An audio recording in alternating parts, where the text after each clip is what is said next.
Now I'm going to talk about a little bit about the history of photography and go over a few key dates and points and describe a few things. If you, in your book, from page 201 to about page 220, there's a great timeline in the National Geographic book. It's photos is Greek for light and graph for drawing. So basically what you're doing is drawing with light. And as you've read through your book, and I've talked about a couple times, it's basically the camera is just something that captures light. And I'll explain that a little bit more. The pinhole was written about as early as 4th and 5th centuries. So the idea of photography has been around for about 2,500 years. So even though it's only been capturing the image on a light sensitive material is only about 200 years old, the actual idea of it is much, much older than that. Okay, something that any photographer should know is the term camera obscura, which it simply means dark chamber. So that's all our camera is. It is a dark chamber that has a lens or a hole that allows light to come in it. And of course, our digital cameras are much more advanced than early photographers had, but it's basically the same thing, a dark box with a hole. Now your aperture is basically the size of that hole. We can control that with the settings in our camera. Long ago, of course, they would just have a single hole, and then you would cover it with your hand or a dark piece of board or something, and you could uncover it to let light in and cover it back up. So that was the shutter. So here's an example of a camera obscura. So this is basically a big black box that an artist would sit in. And of course, this wall is just open for us to see the inside. And there's a hole in the wall, and the surface over here would be white.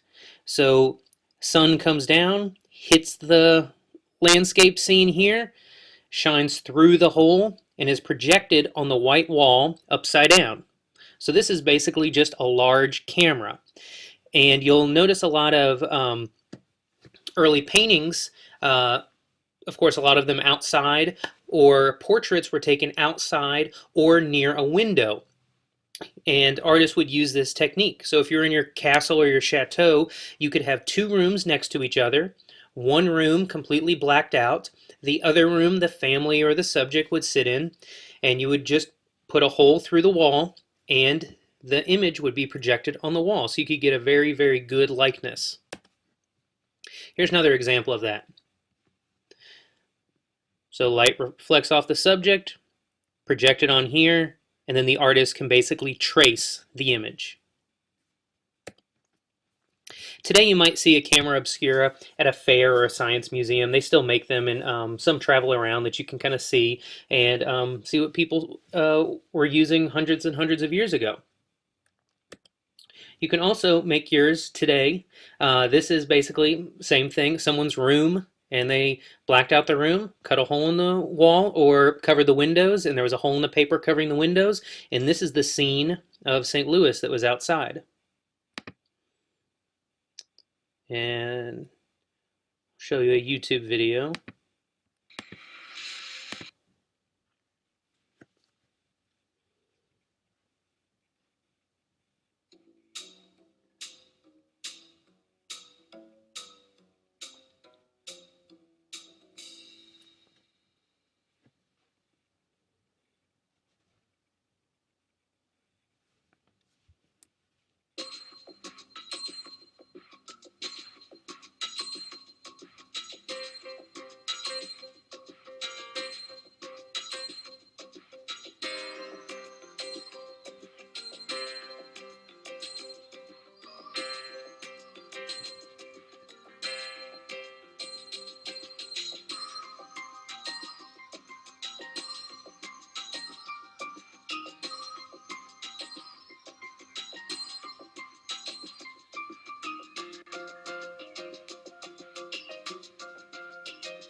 I haven't tried this one yet.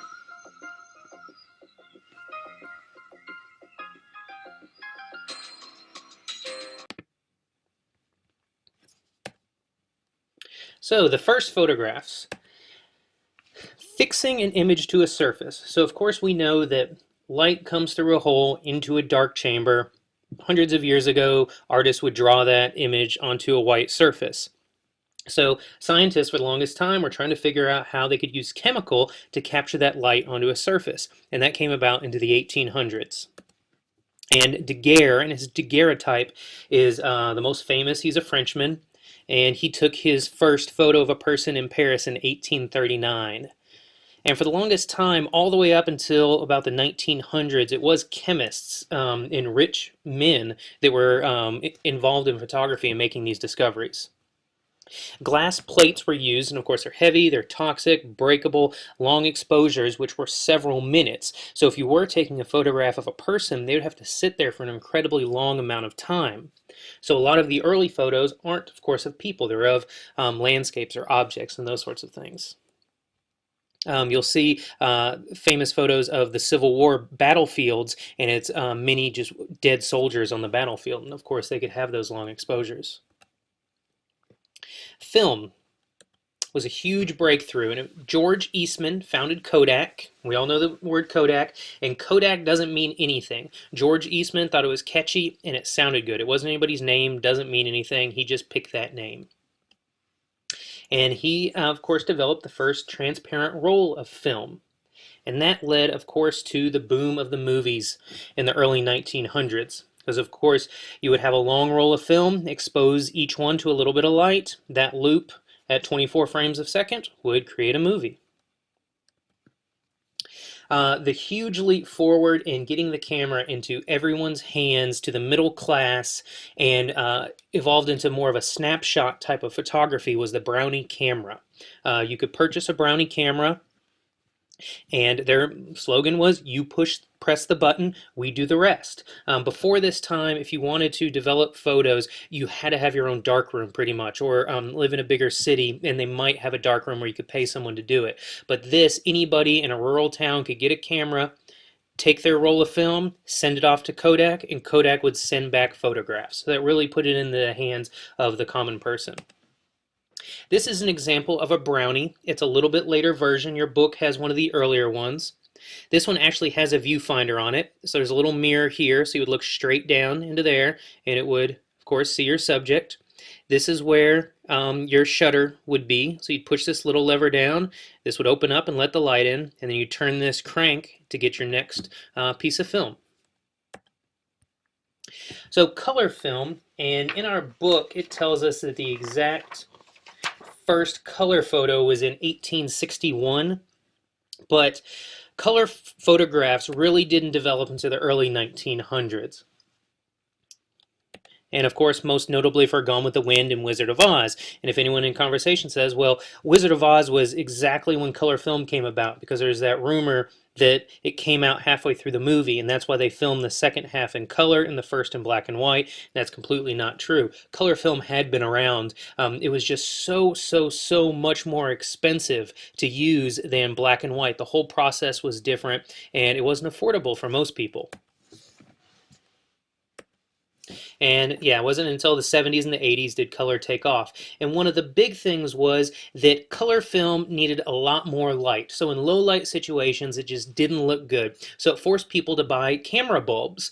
And before today's technology, it was actually a glass bulb with chemical in it that would pop and flash, and every bulb only got one use.